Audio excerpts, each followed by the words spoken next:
कल एक मित्र ने अपने चैनल पर बड़े गंभीर विषय पर चर्चा की। महाभारत के दो प्रसिद्ध धनुर्धर अर्जुन और कर्ण दोनों महावीर थे। दोनों का हस्त लगभग अद्वितीय था। दोनों दिव्यास्त्रों के ज्ञाता थे। फिर भी एक ने विजय श्री प्राप्त की और दूसरा असहाय मृत्यु को प्राप्त हुआ। आखिर क्यों? इसकी विवेचना करने पर उन्होंने जो निष्कर्ष निकाला था वह था कर्ण के आसपास उपस्थित लोगों का। कर्ण के सारथी थे महाराज शल्य, जिन्होंने कभी कर्ण को उत्साहित नहीं किया, सदैव उसके कार्य में कमियां निकालते रहे। शल्य ने कर्ण को अपमानित और हीन अनुभव कराने में कोई कमी नहीं छोड़ी और परिणाम स्वरूप वह योद्धा जिसके शौर्य की प्रशंसा स्वयं कृष्ण ने की, बड़ी असहाय अवस्था में मृत्यु को प्राप्त हो गया। मैंने कहीं एक कहानी पढ़ी थी कि अफ्रीका महाद्वीप में एक जनजाति निवास करती है जिसकी मान्यताएं उसे हरे वृक्ष काटने की अनुमति नहीं देती।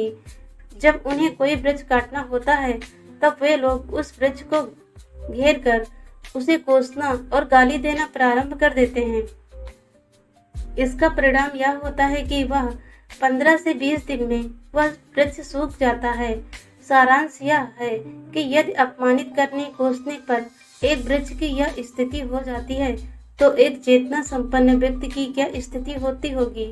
प्रायः सभी को जीवन में ऐसे लोगों से दो चार होना ही पड़ता है जो सदैव कमियां ही खोजते रहते होंगे, कोई भी अवसर नहीं छोड़ते होंगे अपमानित करने का।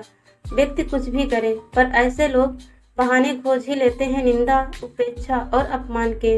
यदि किसी के भी जीवन में ऐसा कोई भी व्यक्ति हो तो उससे तत्काल किनारा कर लेना ही उचित है। वो तो बेचारा पेड़ है, चल नहीं सकता, नहीं तो भाग जाता। आप चल सकते हैं, निकल लीजिए।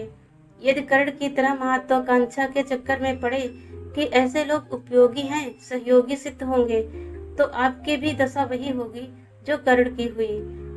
कबीर दास के निंदक नियरे राखिए के फेर में पड़े तो केवल श्रद्धांजलि मिलेगी, वह भी मरणोपरांत, जैसे कर्ण को मिली, परंतु वह भी भाग्य भरोसे ही।